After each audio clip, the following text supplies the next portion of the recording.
ठीक है बच्चों। उसके लिए पहला सूत्र है अप्पु कंठा, ये पहला सूत्र है।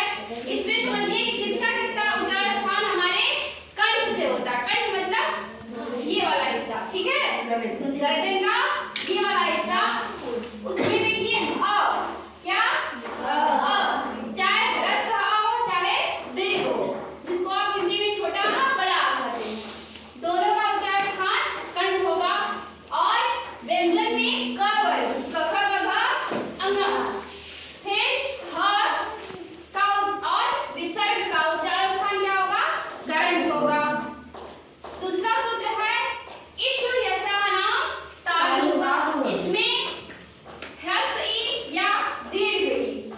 फिर च वर्ग मतलब च छ ज झ ञ और या जो कि अंतस्थ व्यंजन है, और तालव्य स, इन सब का उच्चारण स्थान क्या होगा?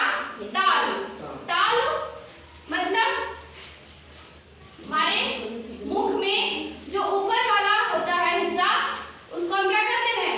ताल कहते हैं। जब जीभ इनका उच्चारण करते समय ताल को टच करती है, ठीक है।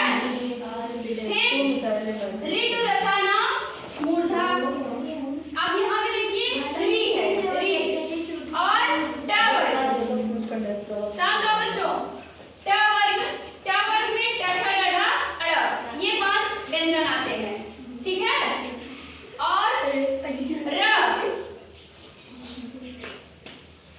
और मूर्धन्य स, इन सब का उच्चारण स्थान क्या होता है? मूर्धा। मूर्धा का मतलब होता है कि उच्चारण करते समय जीभ क्या होती है? मुड़ जाती है और मुड़ करके हमारे ताल को छूती है, उसे हम कहते हैं मूर्धन, है ना, मूर्धा। अब यहाँ पे देखिए कौन कौन से वर्ड आ रहे हैं? री, ट वर्ग पूरा, टू मतलब ट वर्ग पूरा, ट ठ ड ढ ड़, फिर र और मूर्धन्य स। फिर चौथा सूत्र है नृत्य रसानाम दंता, री संस्कृत में री और ता वर्ग ट ठ ड ढ न और ल और दंती स, इन सब का उच्चारण क्या होता है? दांत। इनका उच्चारण, इनके उच्चारण में जीभ जो है वो दांत को छूती है, इसलिए इसका उच्चारण स्थान क्या है? दंता, दंत। फिर पांचवा सूत्र है ए दैतो कंठ ताल। आपको पता है गुण संधि में आपने पढ़ा है कि एक किससे मिलके बनता है?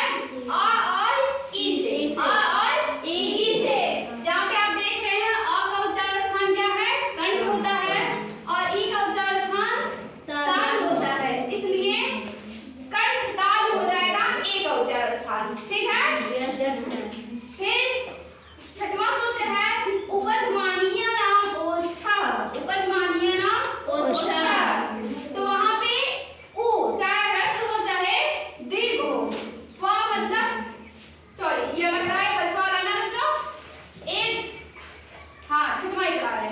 उपधमानीय नाम ओष्ठः, ह्रस्व या दीर्घ उ हो, प वर्ग हो मतलब प फ ब भ म हो, और इतना का क्या होता है उच्चारण स्थान? ओष्ठ होता है। क्या होता है? ओष्ठ मतलब हमारा ओठ। आप खुद भी उच्चारण करके देख सकते हैं, प फ ब भ म, इसका उच्चारण करते समय दोनों ओठ ऊपरी हिस्से के और निचले हिस्से के होठ जो है वो क्या हो रहे हैं? आपस में छू रहे हैं एक दूसरे को, ठीक है। इसका उच्चारण स्थान क्या हो गया? ओष्ठ हो गया। फिर सातवां सूत्र है ओ दैतो कंठोष्ठः। अब ओ का उच्चारण स्थान कंठ और ओठ दोनों होता है, क्यों? क्योंकि ओ किससे मिलके बनता है? अ और उ से, अ और उ से। अ का उच्चारण स्थान होता है कंठ और उ का उच्चारण स्थान अभी आपने पढ़ा क्या होता है? ओष्ठ मतलब ओठ। तब क्या हो जाएगा इसका?